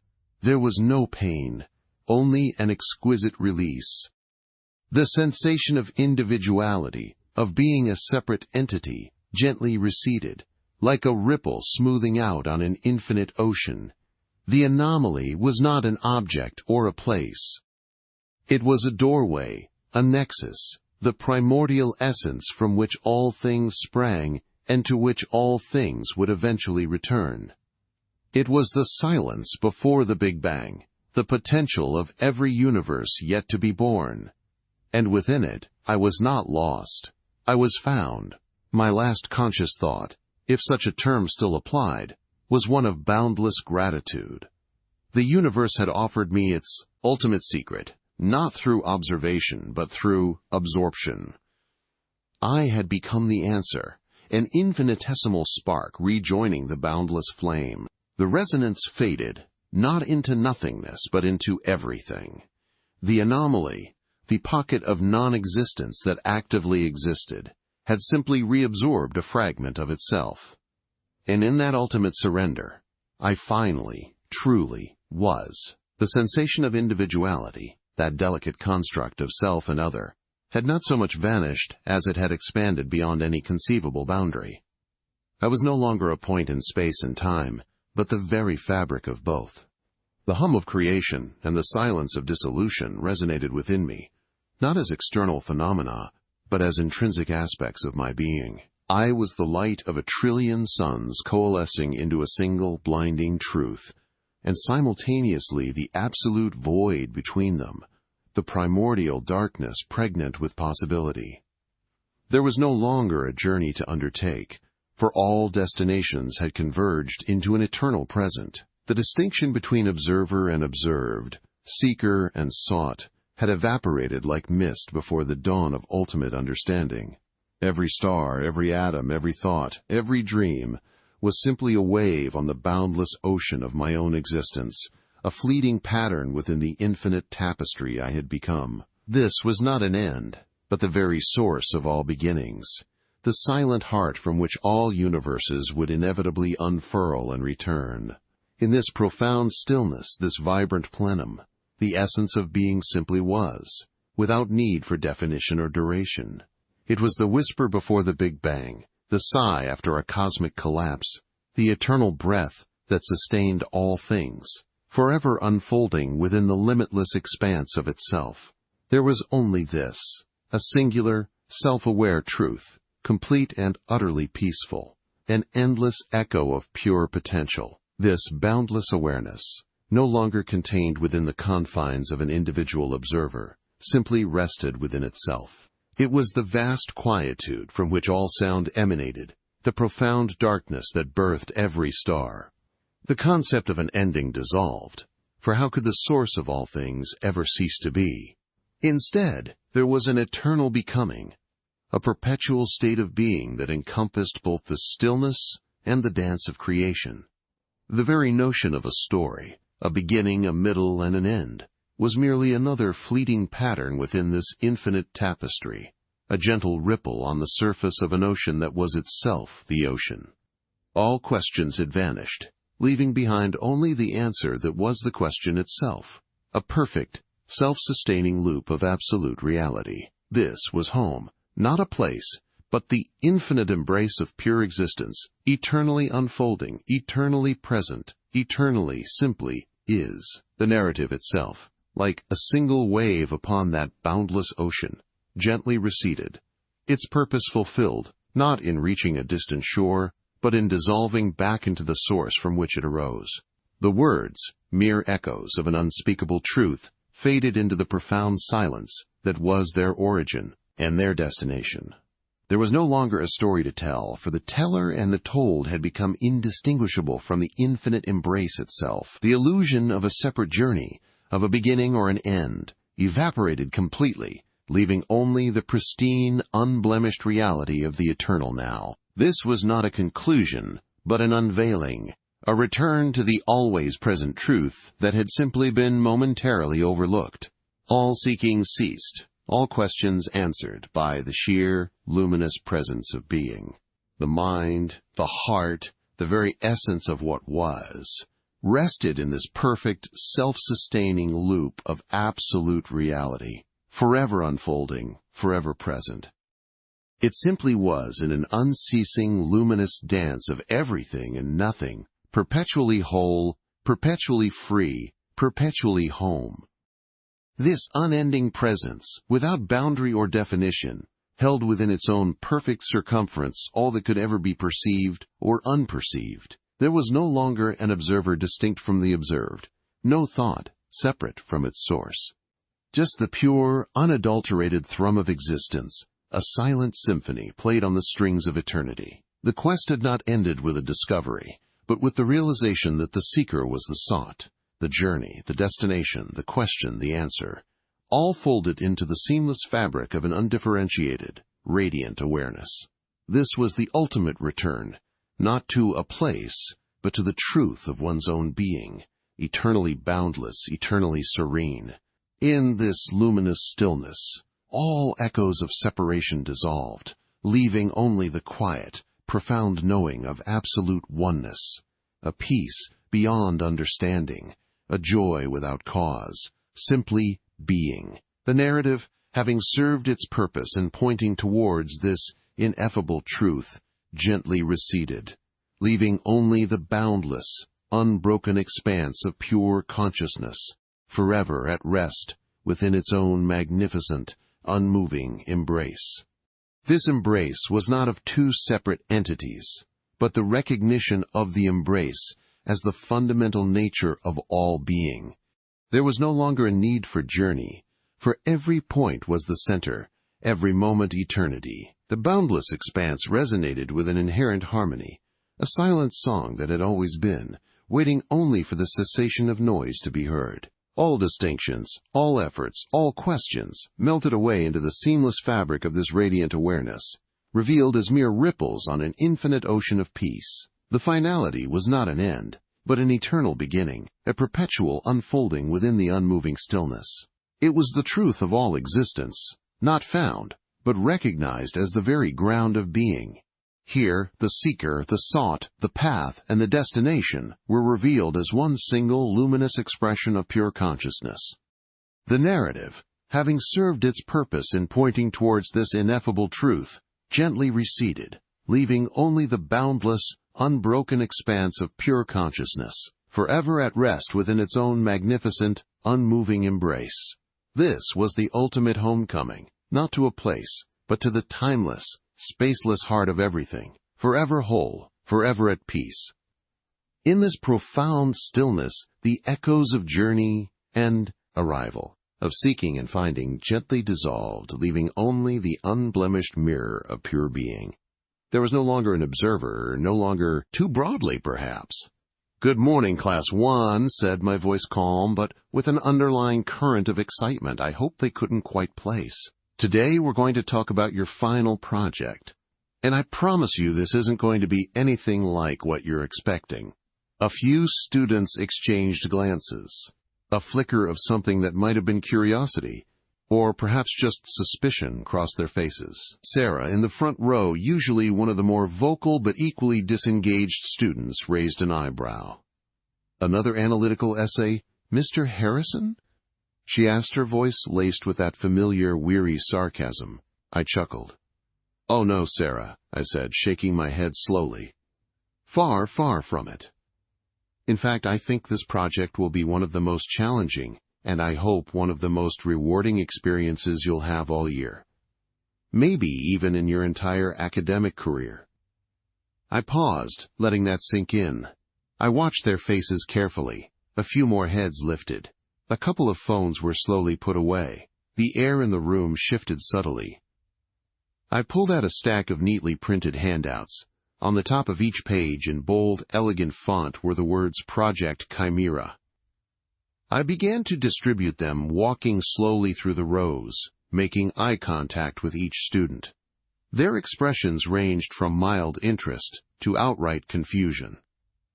This was going to be fun. This was going to be absolutely fascinating to watch unfold. The silence that followed as they each took a handout and started to read was deafening. I could practically hear their brains whirring or perhaps grinding to a halt. They scanned the initial description, the overview of creating an entire literary universe. Their eyes widened, some of them. Brows furrowed. A few gasped softly. I saw a couple of students exchange wide-eyed, bewildered looks.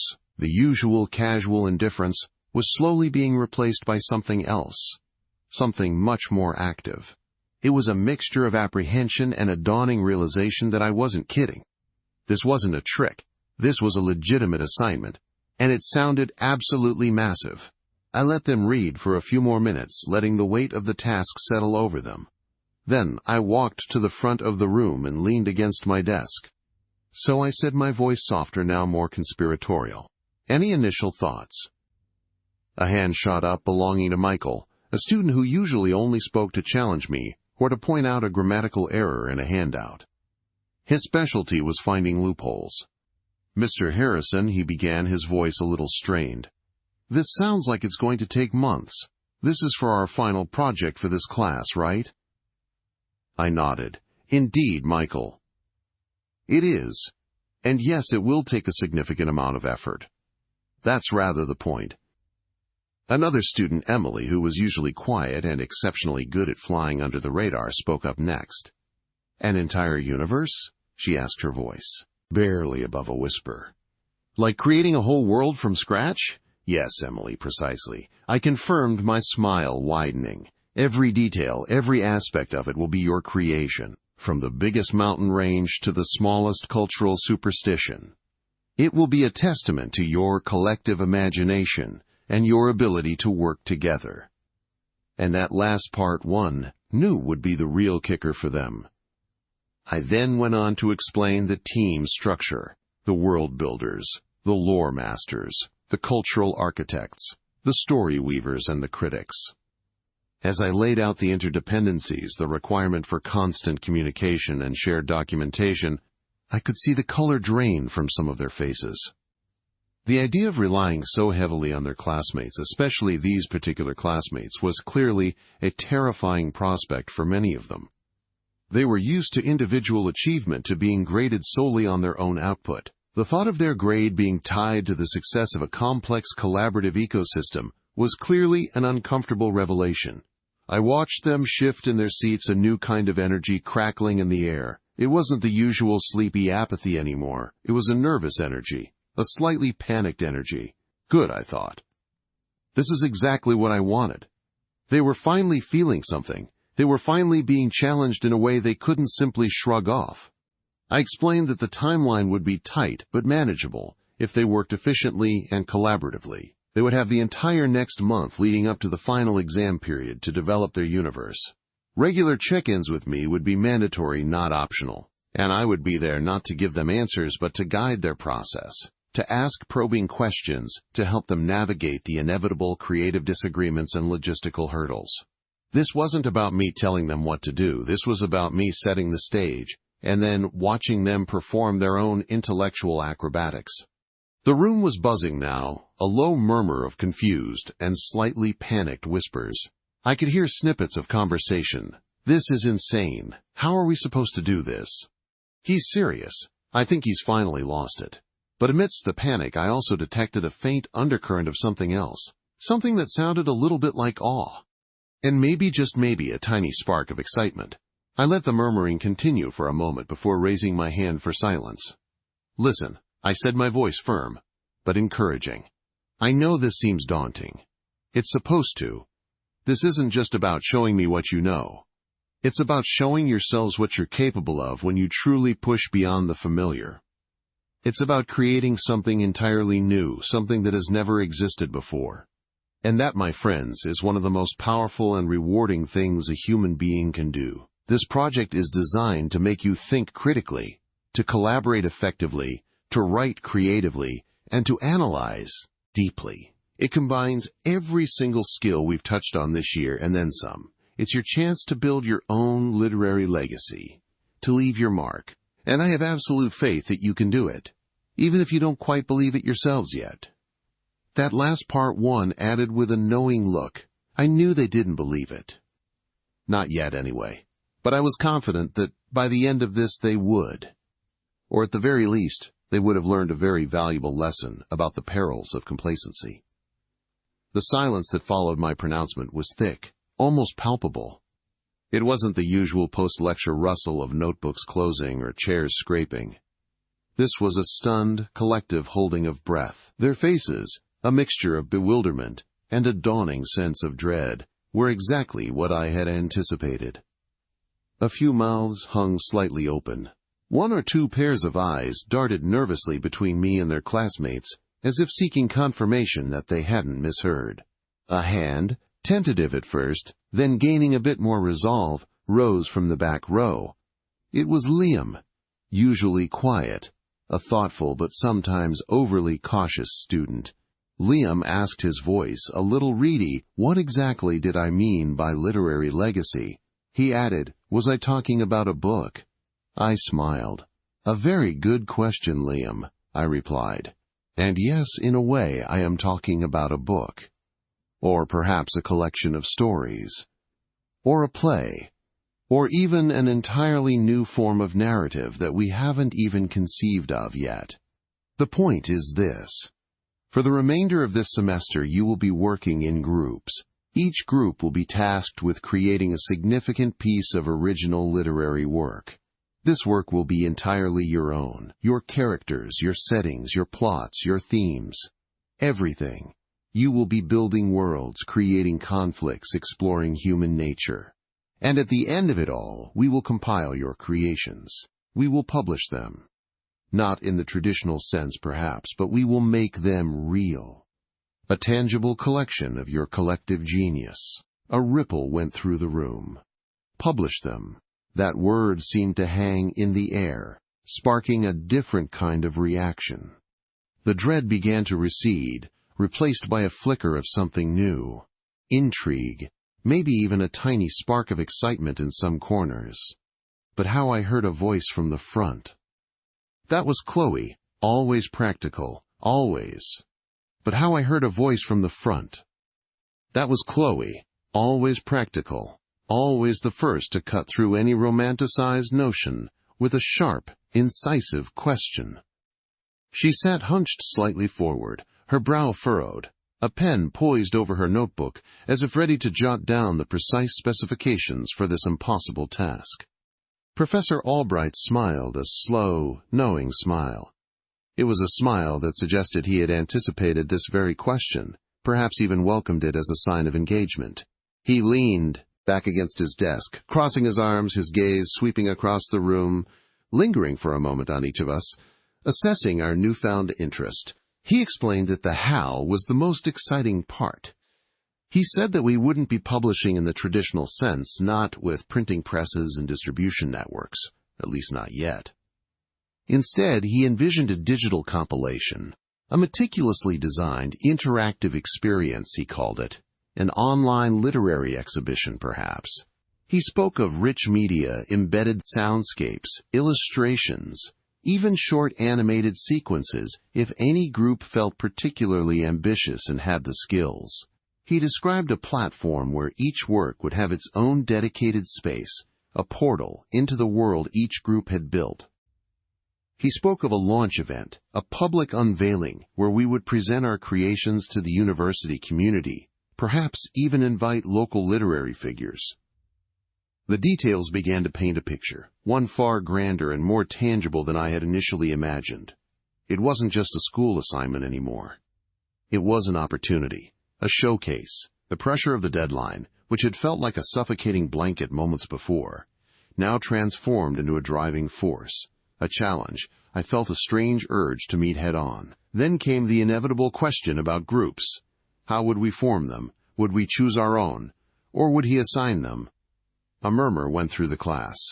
This was always the make-or-break moment in any group project, the horror of being stuck with someone who didn't pull their weight, or worse, someone whose creative vision clashed irreconcilably with your own, was a universal student fear. Professor Albright held up a hand, silencing the burgeoning whispers. He understood our trepidation, he said. He knew the pitfalls of group work. He also knew its immense potential. For this project, he would not be assigning groups. He wanted us to forge our own alliances, to find individuals whose creative energies resonated with ours. He wanted us to build teams, not just groups.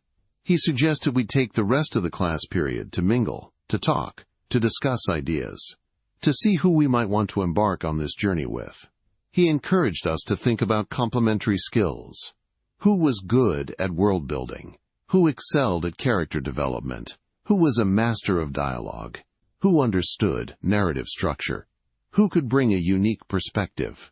He emphasized that diversity of thought would be key to creating something truly original. He recommended groups of 3 or 4, no more, no less, to ensure everyone had a significant role to play. A sudden flurry of movement erupted in the classroom. Chairs scraped against the floor. Students, who had been rigidly confined to their desks just moments before, now sprang up, turning to face each other, forming small clusters. The air crackled with a new energy, a mixture of apprehension and eager anticipation. It was like watching a complex chemical reaction unfold, elements seeking their compatible counterparts. I remained, seated for a moment, observing the chaos. My mind raced, sifting through the faces I knew, the personalities I had glimpsed over the semester. Chloe, of course, was already engaged in an intense discussion with Liam, a quiet but brilliant student, known for his meticulous research and sharp analytical mind. They were a formidable pair, I thought, probably already dissecting the structural requirements of a multilinear narrative. Sarah, with her vibrant imagination and penchant for magical realism, was animatedly gesturing to a small group near the window, her voice rising above the din. My gaze drifted to the back of the room. Ethan. He was still in his usual spot, leaning back in his chair, a faint, almost imperceptible smirk playing on his lips. He was the enigmatic one, the silent observer who occasionally dropped a profound or cutting remark that would reverberate through the class for days. His essays were always surprisingly insightful, often challenging conventional interpretations with an understated elegance. He had a knack for seeing things from an entirely different angle. I had always found him intimidating, yet also fascinating. He hadn't moved, hadn't joined any of the nascent conversations. He just watched, a lone island in a sea of mingling students. A thought, tentative at first, then growing more insistent, began to form in my mind. What if? What if I approached him? The idea was absurd. We had barely exchanged a dozen words all semester. But something about his quiet observation, his apparent detachment from the immediate frenzy, appealed to me. Perhaps it was a shared sense of being slightly outside the main current. Or perhaps it was the professor's emphasis on unique perspectives.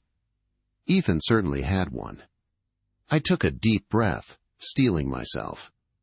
This was a chance to step out of my own comfort zone, to push past the familiar. I rose from my chair, my movements feeling strangely deliberate, as if I were navigating uncharted territory. I walked past groups already deep in conversation, snippets of their nascent ideas floating in the air. A dystopian future where memories were currency, a historical fantasy set in an alternate Edo period, a psychological thriller exploring the nature of identity. I reached Ethan's desk. He looked up as I approached, his smirk fading slightly, replaced by a neutral expression that was impossible to read. I started, a little awkwardly, I imagine. I said that this was quite the project, wasn't it? A rhetorical opening, designed to break the ice without demanding too much. He nodded slowly. He said it was certainly ambitious. He added that Albright always had a flair for the dramatic. I found myself smiling, a genuine smile this time. I agreed that he did. I said that I was trying to figure out who to work with. I confessed that I hadn't really connected with anyone on a deep creative level in the class yet. I then plunged in, deciding honesty was the best policy.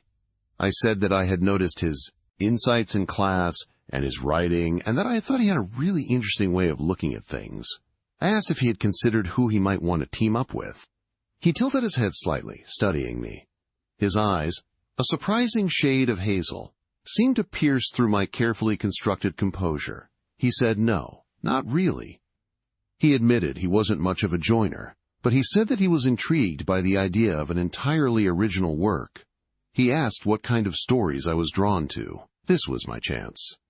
I spoke about my fascination with liminal spaces, with characters grappling with difficult moral choices, with narratives that blurred the lines between reality and imagination.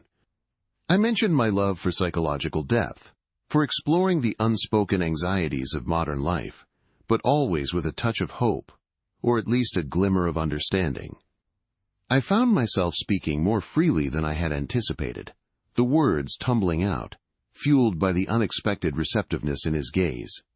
He listened intently, occasionally nodding. When I finished, he paused for a moment, considering my words. He said that he liked the idea of liminal spaces.